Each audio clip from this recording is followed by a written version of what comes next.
سامعین محترم، قرآن مجید فرقان حمید کی سورہ حشر کی آیت نمبر 10 ایک حصہ آپ کے سامنے تلاوت کیا۔ اللہ جل مجدہ نے ارشاد فرمایا کہ والذین جاءوا من بعدہم، کہ کسی کی دنیا میں جانے کے بعد جو پیچھے رہنے والے بعد والے جو موجود ہوتے ہیں وہ کیا کرتے ہیں؟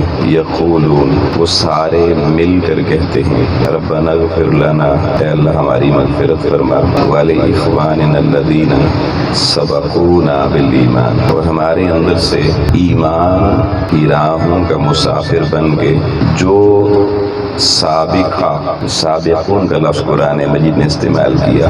ایک ہوتا ہے حاضر موجود اور ایک جو گزر گیا وہ سابقہ ہو گیا، یعنی جو بندہ ہمارے اندر سے اللہ تیری بارگاہ میں چلا گیا ہے، کل ہمارے اندر تھا آج ہمارے اندر نہیں ہے، اے اللہ اس ہمارے مسلمان بھائی کی مغفرت فرما دے۔ دوستان محترم، قرآن مجید میں اللہ پاک نے یہ دعا ہمیں سورہ حشر میں سکھائی ہے، اور اس دعا کا معنی میں نے آپ کے سامنے بیان کیا ہے کہ خالق کائنات میں اس میں ہمیں ترغیب اس بات کی دی کہ جو تمہارے اندر جو لوگ کل تمہارے ساتھ رہتے تھے، تمہارے ماں تھی، باپ تھا، بھائی تھا، بہن تھی، عزیز تھا، آج وہ چلے گئے ہیں، تو جانے والوں کو یاد کس طرح کرنا ہے کہ اللہ کی بارگاہ میں ان کے لیے اہتمام دعا کرنا ہے، اور اللہ سے اپنی بخشش کی دعا اور ان اپنے جانے والے سابقین کی مغفرت کی دعا کرتے رہنا ہے۔ یقیناً جب اللہ تعالیٰ کوئی چیز سکھاتا ہے تو وہ چیز کرنے سے اس کا اجر، اس کا پروفٹ یقینی صورت میں ملتا ہے۔ جب اللہ تعالیٰ نے ہمیں قرآن میں یہ دعا سکھا دی تو واضح ہو گیا کہ محرومین کے لیے ایصال ثواب کی دعا کرنا یہ حکم خداوندی ہے، اور اس پر عمل کرنے سے مرحومین کو یقیناً فائدہ پہنچتا ہے، تبھی تو قرآن میں یہ دعا مانگنے کا حکم دیا گیا ہے۔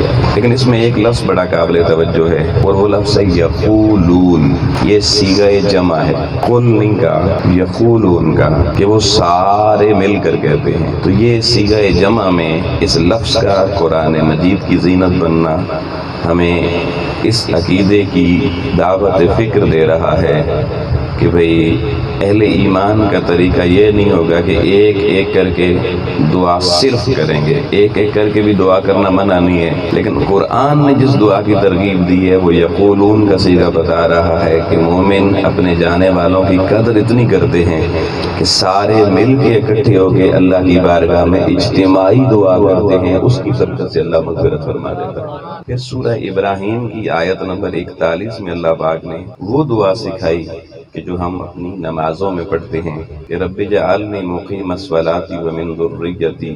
اللہ تعالیٰ سے دعا کرتا ہے بندہ کہ یا اللہ مجھے نماز کا پابند بنا، اور میری نسل اور میری ذریت کو بھی اس نماز کی پابندی کی توفیق عطا فرما۔ ربنا وتقبل دعا، اللہ میری اس دعا کو قبول فرما۔ ربنا اغفر لی، اپنی مغفرت کی دعا کی تلقین فرمائی کہ یا اللہ میری مغفرت فرما، ولوالدی، اور اے اللہ میرے والدین میں سے میری ماں اور میرے باپ ہر دو کی مغفرت فرما، وللمؤمنین، اور صرف یہ دعا ماں باپ تک نہیں رہی، بعض لوگوں نے یہ مغالطہ اپنی کتابوں میں لکھا ہے کہ ماں باپ کے لیے دعا کرنا درست ہے، باقیوں کو فائدہ نہیں ہوگا۔ تو قرآن کی نص قطعی میں یہ لفظ موجود ہیں کہ والدی وللمؤمنین یوم یقوم الحساب، اور اے اللہ حساب والے دن سارے اہل ایمان جو دنیا میں آئے، جو دنیا میں رہے، جو دنیا سے گئے، اللہ کریم ان سارے مومن بندوں کی بھی مغفرت فرما دے۔ تو ہر اہل ایمان کے لیے اللہ کی بارگاہ میں دعائے مغفرت کرنا یہ حکم رب جلیل ہے، اور اگر کوئی منع کر دے تو وہ میرا مخالف نہیں، وہ آپ کا مخالف نہیں، وہ اللہ کی کتاب قرآن مجید اور اللہ کے حکم کا مخالفت کر رہا ہے۔ اب جو اللہ کی مخالفت کرے وہ اللہ جانے وہ جانے، ہمیں اس کی ٹینشن نہیں ہونی چاہیے، ہمیں تو جس وہ کام کرنا ہے جس کے کرنے کا اللہ نے حکم دے دیا ہے۔ پھر آپ دیکھیے قرآن مجید کی سورہ نساء، یہ قرآن مجید کا چوتھا سورہ اور اس کی آیت نمبر ہے 8۔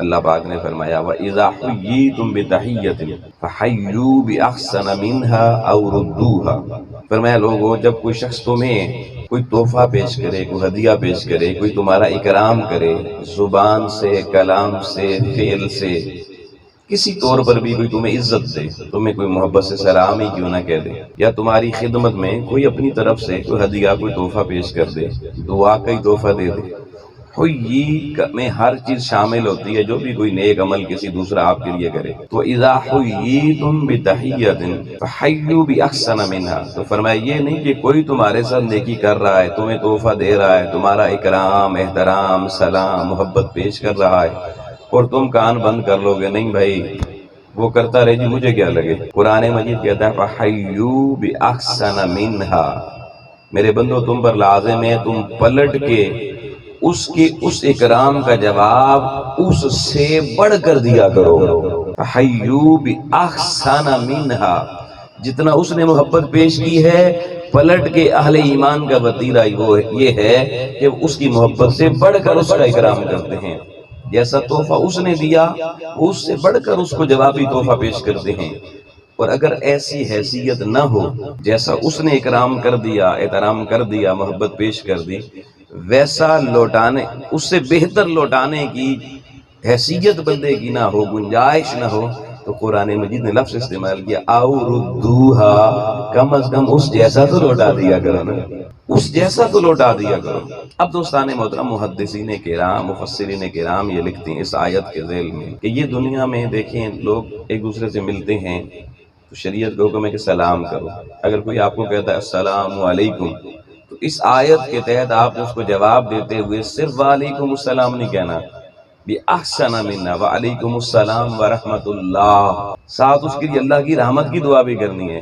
اور کوئی سوال اگر کوئی سلام کرنے والا کہہ دے السلام علیکم ورحمۃ اللہ تو آپ نے جواب میں لفظ بڑھا دینا ہے وبرکاتہ، یہ ہے فحیوا بِأَحْسَنَ مِنْهَا۔ اور اگر کسی نے السلام علیکم ورحمۃ اللہ وبرکاتہ پورا ہی کہہ دیا ہے تو اب یہ نہیں کہ آپ کہیں وعلیکم السلام، قرآن کی نص کے مطابق یہ جواب ناکافی ہے، بہتر دینا تھا پر اب تین ہی کلمے سلام کے ہیں تو اب فرمایا کہ کم از کم اور ردوہا اتنا پلٹا کے دو وعلیکم السلام ورحمۃ اللہ وبرکاتہ، قرآنی حکم کے مطابق کم از کم اس جیسا جواب دینا لازم ہے۔ اب دوستان محترم اس اصول پر مفسرین کرام نے قاعدہ قائم کیا کہ جب بندہ دنیا سے چلا جاتا ہے، جب تک تو بندہ دنیا میں موجود ہوتا ہے تو جو اس کا اکرام کرے پلٹ کر جواب اس نے خود دینا ہے، یہ نہیں ہے کہ ایک بندہ اختر چشتی صاحب کو سلام کرتا ہے اور اس کی جگہ میں جواب دے دوں، نہیں، ان کا ہی کام ہے جواب دینا کیونکہ اس نے ان کو سلام کیا۔ لیکن اب ایک بندہ دنیا سے چلا گیا، قبر میں پہنچ گیا، پیچھے بندے اکٹھے ہوئے اللہ کے حکم کے مطابق یقولون ربنا اغفر لنا ولاخواننا الذین سبقونا بالایمان، اس حکم کے مطابق مل کر انہوں نے دعا کا احترام کیا، اللہ کی بارگاہ سے اس کے لیے مغفرت کے بخشش کے تحفے تحائف اللہ کی وساطت سے اس کی بارگاہ میں پیش کیے۔ دوستان محترم اب ہم جب دعا کرتے ہیں ہم کہتے ہیں اے اللہ تو اس تک پہنچا، ہم تیری بارگاہ میں پیش کرتے ہیں، ہمارا یہ سارا اصالہ ثواب قبول کر اور ہمارے مرحوم تک پہنچانا تیرا کام ہے، ہم اب بے بس ہیں، ہمارا قبر میں اس سے ڈائریکٹ رابطہ نہیں ہے مگر تیرے رابطے تو اس جہاں میں بھی ہیں اس جہاں میں بھی ہیں، مولا تو پہنچا دے، اور اللہ پہنچانے پر قادر ہے، میں آپ قادر نہیں ہیں مگر وہ قادر ہے۔ اب قاعدہ اس کا اپنا دیا ہوا ہے کہ فحیوا باحسن منہا، ہمارے تحفے اصالہ ثواب کے تو قبر میں پہنچیں گے کیونکہ اللہ پہنچانے پہ قادر ہے۔ مولا بتا اب تیرا قاعدہ ہے، اگلا پلٹ کے فحیوا باحسن منہا، ہم سے بہتر تحفہ پلٹا کے دے۔ اس نے کہا ٹینشن نہ لو، قرآن بھی میرا، وعدہ بھی میرا، اصالہ ثواب اور مغفرت کے تحفے پہنچانے والا اگر ادھر سے میں رب ہوں تو ادھر سے اس بندے مرحوم کی طرف سے تمہاری مغفرت کا بہتر تحفہ تم تک پہنچانے والا بھی میں رب خود ہوں۔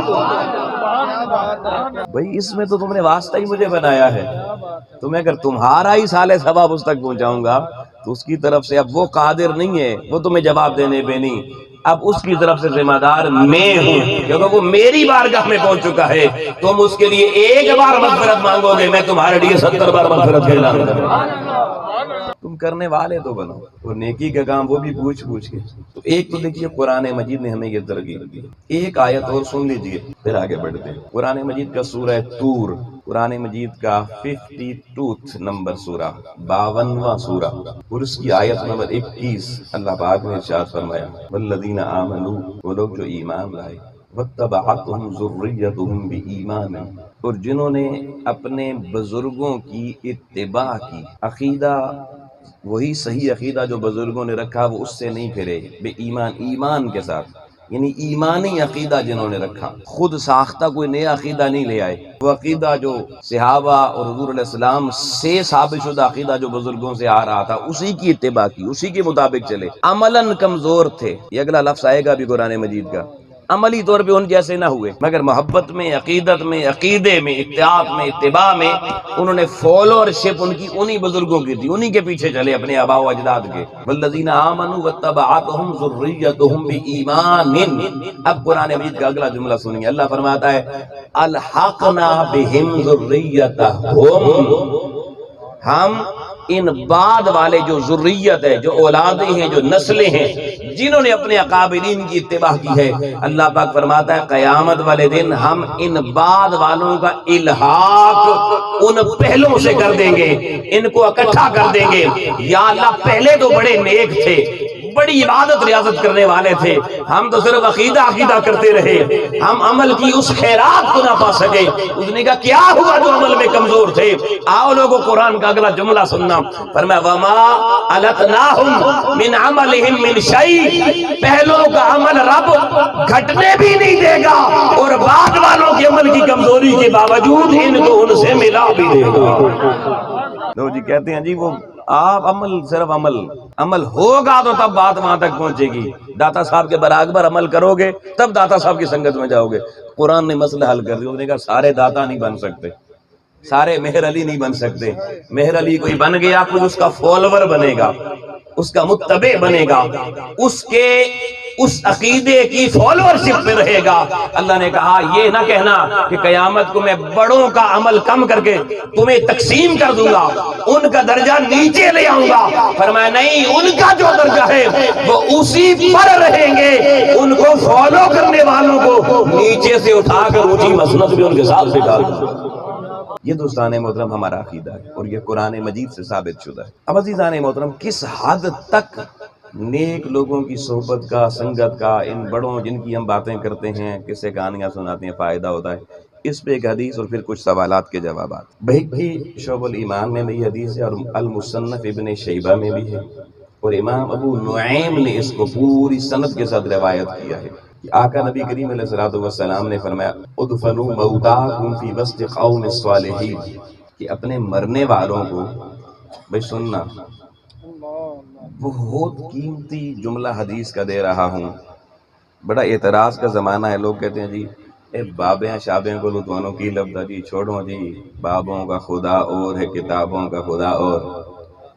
اب یہ حضور کا فرمان سننا کہ اس میں کتابوں کا ذکر ہے یا بابوں کا ذکر ہے۔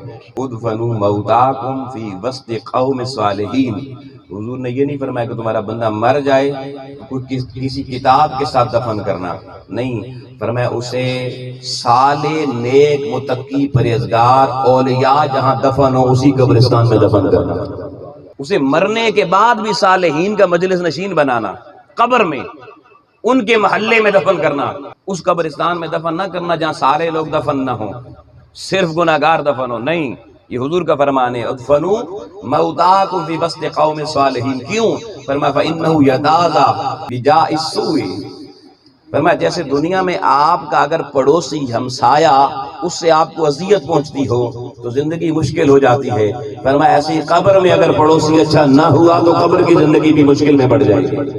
فرمایا جیسے زندگی میں اگر پڑوسی اچھا نہ ہو تو ساری زندگی اجیرن بن جاتی ہے، اللہ کے محبوب نے فرمایا قبر میں پڑوسی اچھا نہیں ہوگا، اس کی اچھا نہ ہونے کا اثر اس قبر والے پہ بھی پڑے گا۔ فرمایا اس لیے میں محمد یہ چاہتا ہوں میری امت تم اپنے مردوں کو اس قبرستان میں دفن کرو جہاں اللہ کے ولی دفن ہو، ان ولیوں کے دفن ہونے کا صدقہ تمہارے مرحومین کو بھی فائدہ ملے گا۔ اس لیے ہمارے ہر قبرستان میں کوئی بابا نظر آتا ہے، دربار نظر آتا ہے، اکثر قبرستانوں میں جائیں نا، یہ ہمارے بڑے کہتے ہیں جی بڑے سادے سن، پڑھے لکھے نہیں سن، نہیں، ان کے عقیدے بڑے پکے تھے، انہوں نے عین قرآن و سنت کے مطابق دیکھیں ہر پرانا قبرستان دیکھیں بیچ میں آپ کو کوئی بابا جی نظر آئیں گے۔ حضرت ابو نافع عبداللہ نافع مزنی رضی اللہ تعالیٰ عنہ سے، اور یہ روایت یہ کہ مدینہ منورہ میں وہ کہتے ہیں ایک شخص کا وصال ہو گیا، انہیں دفن کر دیا گیا۔ بعد میں ان کے گھر والوں نے رات کو انہیں خواب میں دیکھا تو وہ جہنم کی آگ میں جل رہے تھے، بڑی پریشانی ہوئی۔ لیکن چند دن گزرے، 2 4 5 6 دن، چند دن، دوبارہ اسی شخص نے اسی مرنے والے کو خواب میں دیکھا۔ اب حدیث کی کتاب یہ کہتی ہے کہ جب دوبارہ دیکھا تو اس نے دیکھا وہی مرحوم جو چند دن پہلے آگ میں جل رہا تھا وہ جنت میں ٹہل رہا ہے۔ اس نے پوچھا، خواب میں پوچھا کہ حضرت جی یہ بتائیں وہ جو میں نے چند دن پہلے دیکھا وہ خواب سچا تھا یا جو آج دیکھ رہا ہوں یہ سچا ہے؟ انہوں نے کہا دونوں ہی سچے ہیں۔ پوچھا وہ کیسے؟ فرمایا جب میں فوت ہوا دنیا سے تو میرے اعمال اچھے نہیں تھے، اعمال اچھے نہیں تھے، تو مجھے قبر میں عذاب شروع ہو گیا، لیکن 1 2 دن پہلے مدینہ کے فلاں محلے میں فلاں اللہ کے نیک بندے، صالح بندے، ولی بندے کا وصال ہوا، اسے اسی قبرستان میں میری قبر کے قریب دفن کیا گیا۔ جب وہ قبر میں آ گیا اللہ کا صالح بندہ، تو اللہ کے فرشتوں نے اس سے پوچھا، رب پوچھ رہا ہے بتا تیری خواہش، تیرا ارادہ کیا ہے؟ مرنے کے بعد قبر پہ پوچھا جا رہا ہے تیرا ارادہ کیا ہے؟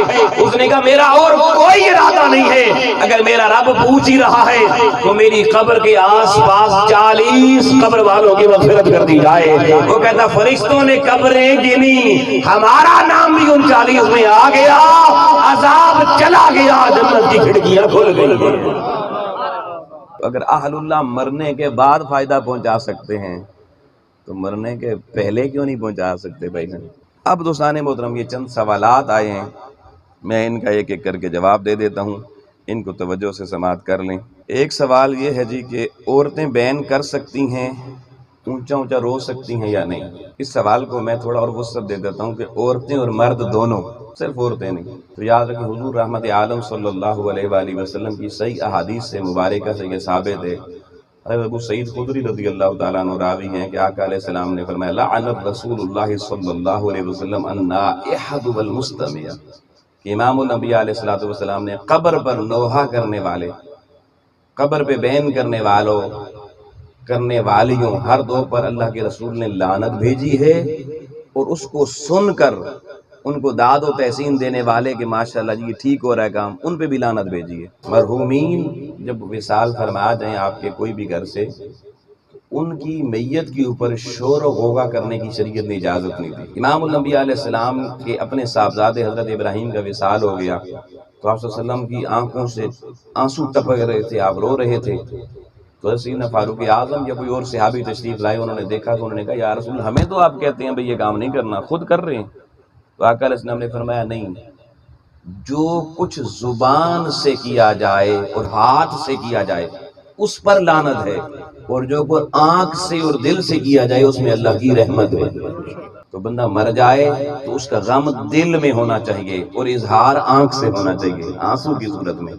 تو آنسوؤں سے رونا سنت رسول ہے، دل میں غم کا اظہار کرنا دل سے یہ سنت رسول ہے، لیکن ہاتھوں سے گریبان پھاڑ دینا، خواتین کا دوپٹے اٹھا دینا، بال کھول دینا اور واویلا کرنا، اس پر اللہ کے رسول صلی اللہ علیہ وسلم نے لعنت فرمائی ہے۔ اور حضور نبی کریم علیہ السلام نے اسپیشلی اس کے اوپر کئی احادیث مبارکہ آپ صلی اللہ علیہ وسلم کی ہیں کہ آقا علیہ السلام نے فرمایا کہ لیس منا، سنیے گا یہ الفاظ حدیث کے، صحیح مسلم شریف کے الفاظ ہیں، لیس منا من ضرب الخدود وشق الجیوب ودعا بدعوى الجاہلیہ، فرمایا وہ شخص مجھ سے، میری امت سے ہے ہی نہیں جو ضرب الخدود، جو کسی میت پر اپنے منہ پہ یوں تمانچے مارے، ضرب الخدود وشق الجیوب، اور اپنی قمیض یا اپنی دوپٹہ کوئی چیز پھاڑ دے، اور دعا بدعوى الجاہلیہ، یا جاہلوں جیسی کوئی بھی حرکت کرے، تو رسول کریم نے فرمایا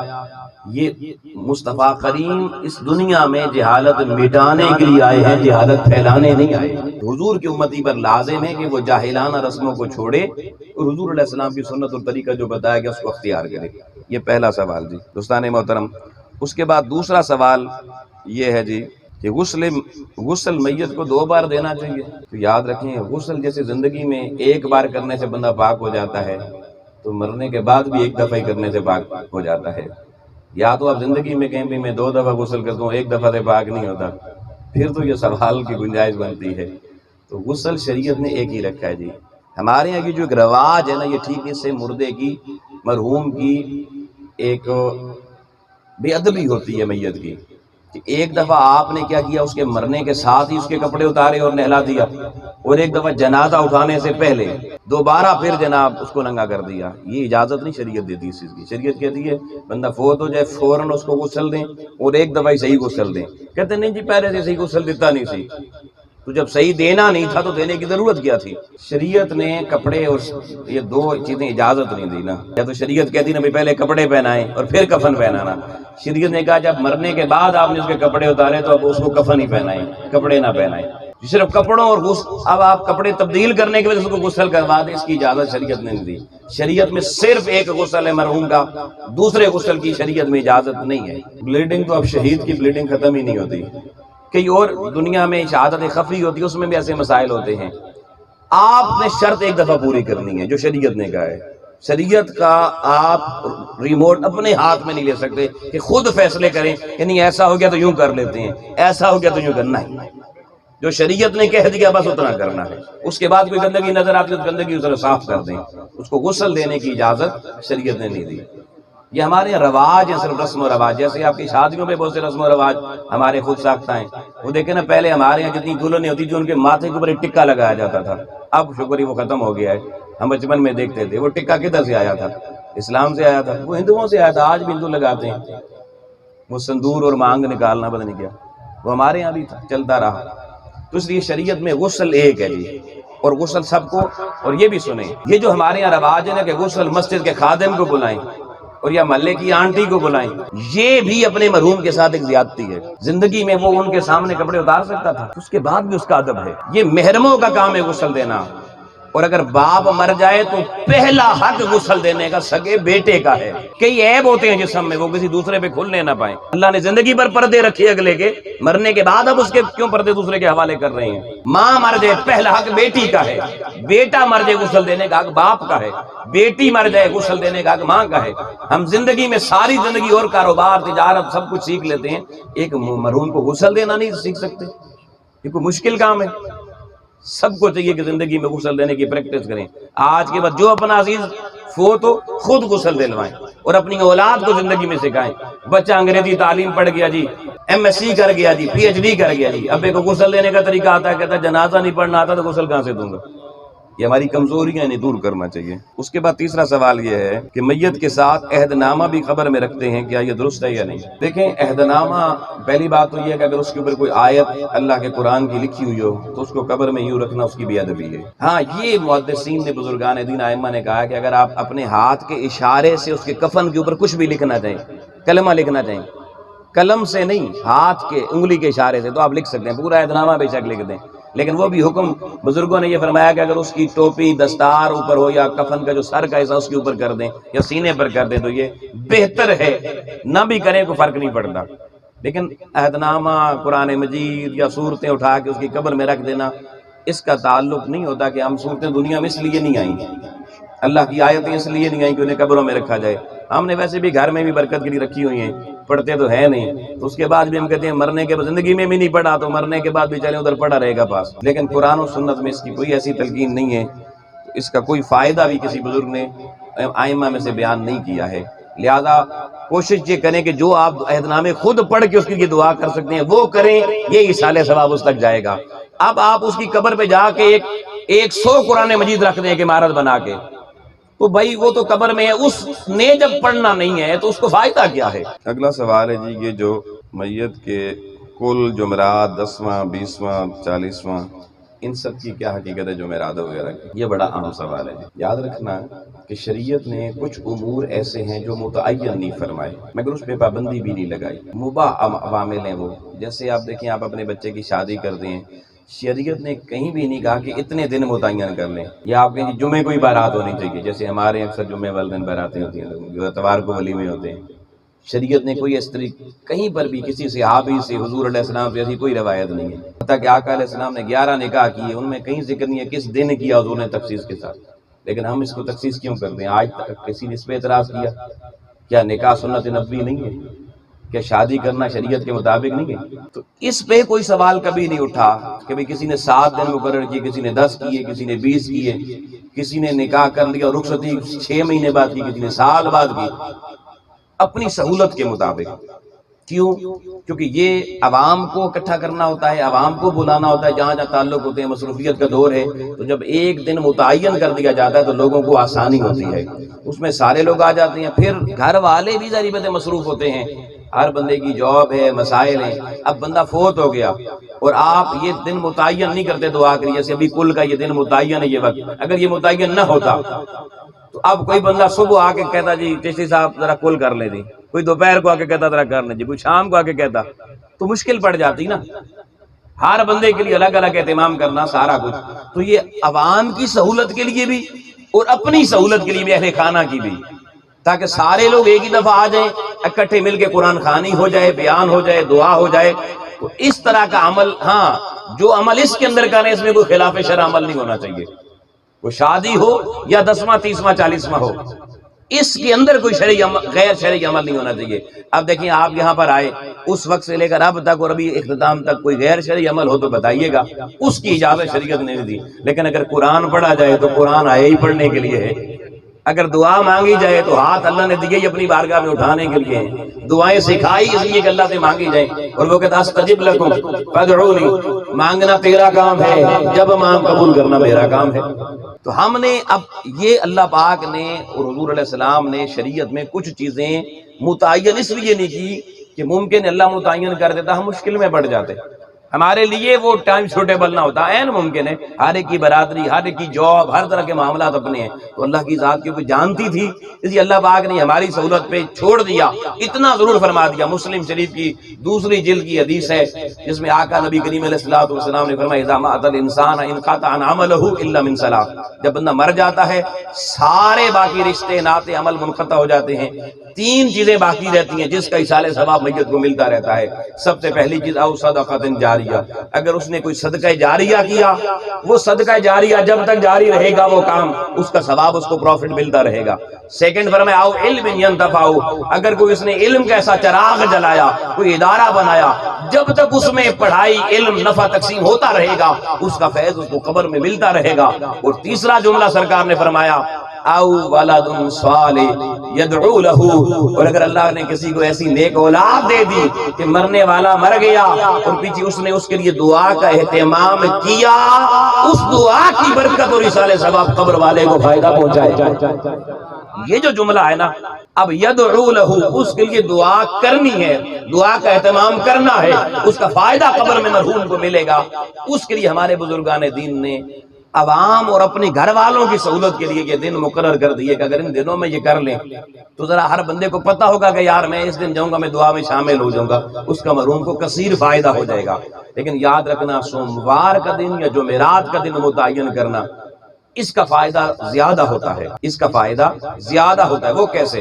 سنن ابن ماجہ کی حدیث مبارکہ آقا علیہ الصلوۃ والسلام نے فرمایا کہ ان یوم الاثنین والخمیس یغفر اللہ لما کل مسلم، اللہ تعالی ہر سوموار والے دن اور ہر جمعرات والے دن سارے مسلمانوں کی مغفرت فرماتا ہے، الا محتجرین، سوائے ان لوگوں کے جو آپس میں ناراض ہیں، ناراض لوگوں کو چھوڑ کر اللہ پاک باقی سب کی مغفرت فرماتا ہے۔ 2 دن مغفرت کے لیے رکھے ہوئے اللہ پاک نے، حدیث قطعی موجود ہے۔ ایک سوموار کا دن ہے جو حضور علیہ الصلوۃ والسلام کی ولادت کا دن ہے، اور دوسرا جمعرات کا دن ہے۔ آقا علیہ السلام نے یوم الخمیس 5واں دن ہفتے کا جمعرات ہوتا ہے، یہ حضور نے فرمایا اس دن اللہ مغفرت فرماتا ہے۔ تو ہمارے بزرگوں نے جمعرات کا دن اس لیے رکھا کہ اگر ادھر حدیث میں موجود ہے کہ مغفرت ہونی ہے اور ادھر ہم اس کا سبب مغفرت کا بناتے ہیں، ہم دعا کا اہتمام کرتے ہیں، سینکڑوں لوگوں کی دعا اللہ کی بارگاہ میں جاتی ہے، وہ پہلے ہی مغفرت پہ تولا ہوا ہے، سینکڑوں بندوں کی ساتھ دعائیں بھی آ گئی ہیں، تو اپنے مرحوم کی بخشش سمجھ لے پکی ہو جاتی ہے۔ ٹھیک ہے جی۔ باقی یہ جو ایک سوال ہے کہ یہ کہا جانا کہ جی روحیں 40 دن تک گھروں میں آتی ہیں، یعنی روحیں صرف 40 دن نہیں جب چاہیں آ سکتی ہیں جی، نیک لوگوں کی۔ کن کی؟ نیک لوگوں کی۔ یہ باقاعدہ حدیث سے پاک اس میں موجود ہے کہ حضرت سلیمان فارسی رضی اللہ تعالیٰ عنہ، یہ حضرت عبداللہ بن سلام کو ملے، گلے ملے مل کے کہنے لگے یار اگر تو پہلے مر گیا نا تو تیرے ساتھ جو کچھ ہوگا مجھے بتانا۔ انہوں نے کہا اچھا مرنے کے بعد بھی ادھر آ کے بتایا جا سکتا ہے؟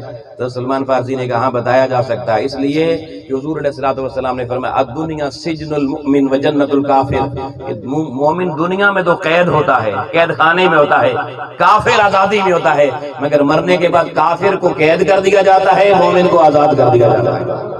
مومن کی روح جہاں چاہے مرنے کے بعد جا سکتی ہے، اس حدیث مبارکہ سے ثابت ہے۔ اس لیے مومن کی روح 40 نہیں 40 سال بعد بھی آنا چاہے، مومن کے لیے پابندی صرف دنیا میں جینے تک ہے، روح اس پنجرے سے باہر نہیں نکل سکتی۔ جب مر گیا اللہ نے قید سے آزاد کر دیا، اب اس کی روح جنت میں جاتی ہے، اور جنت سے جہاں چاہے بندہ مومن کی روح تصرف کر سکتی ہے۔ اس کے بعد ایک سوال ہے کہ میت کو جس پانی سے غسل دیتے ہیں اس میں اگر سوکھا ہاتھ ڈالنے سے پانی مکروہ ہو جاتا ہے یا نہیں؟ تو یاد رکھیں اگر تو بندے کا ہاتھ بندہ پاک صاف ہے، اس نے ہاتھ پہلے دھویا تھا اب سوکھ گیا لیکن وہ پاک صاف ہے، اس اگر اپنا ہاتھ پانی میں ڈال دے تو اس سے پانی کو کوئی فرق نہیں پڑتا، پانی مکروہ نہیں ہوتا، وہ مائع مستعمل نہیں کہلاتا، اس سے غسل دیا جا سکتا ہے۔ لیکن اگر بندے کے اپنے وجود میں ناپاکی ہے اور ناپاک ہاتھ وہ جنابت والا اس پانی میں ڈال دے پھر وہ پانی مکروہ تحریمی ہو جاتا ہے، اب اس سے غسل نہیں دے سکتے۔ ہاں البتہ بندہ ناپاک ہو پھر بھی غسل دے سکتا ہے۔ کیسے؟ اب اس کی ضروری ہے پہلے اپنے ہاتھ اچھے طریقے سے دھو لے، صاف کر لے، اب ہاتھ جہاں تک دھل جائیں گے اتنی حد تک اگر میت کے ساتھ اور پانی کے ساتھ وہ ہاتھ مس کر رہے ہیں تو دھلے ہوئے ہاتھ ہوتے ہیں نا ان سے غسل دلانے کی اجازت فقہاء نے دی ہے، البتہ حالت جنابت میں دھلے ہوئے ہاتھ نہ ہو تو اس سے غسل کی اجازت نہیں ہے۔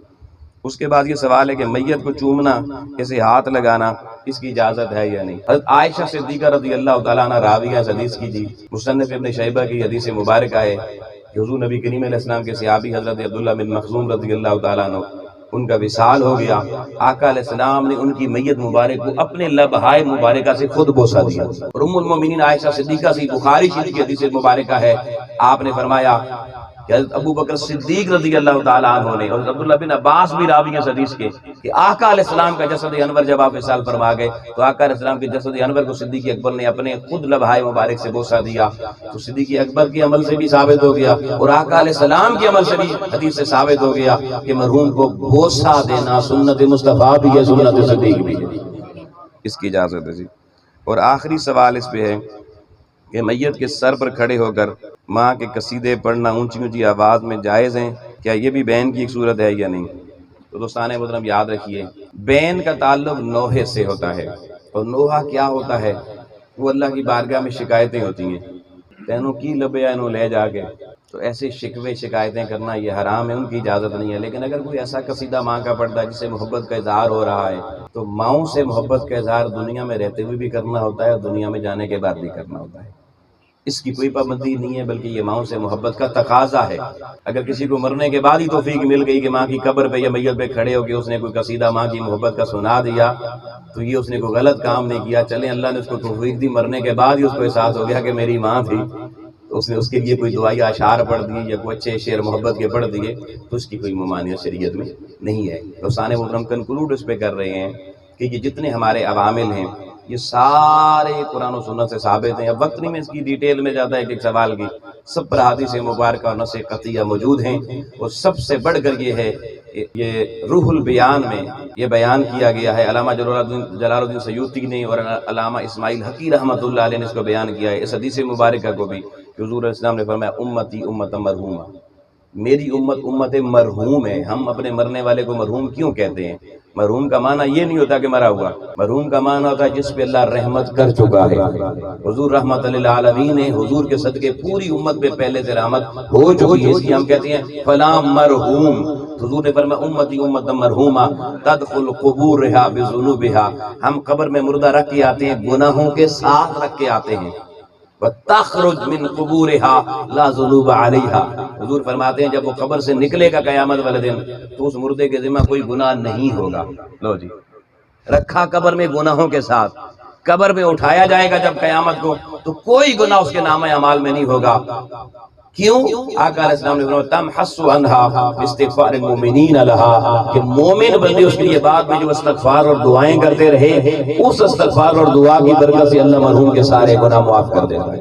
یہ سارا کچھ اہتمام ہم اس کے گناہوں کی معافی کے لیے کرتے ہیں، اور ہمارے بزرگوں نے لکھ دی یہ حدیث کہ اس سے گناہ معاف ہو جاتے ہیں۔ اللہ کی بارگاہ میں دعا کرتے ہیں لوگوں، مالک و مولا مرحومہ مغفورہ جن کی اصالہ ثواب کے لیے ہم یہاں پر آئے ہیں، آپ کی مغفرت فرمائے، آپ کے توسل سے ہماری بھی مغفرت فرمائے، اور اس مجلس حق کا صدقہ اللہ سارے اہل ایمان کو راہ مغفرت نصیب فرمائے۔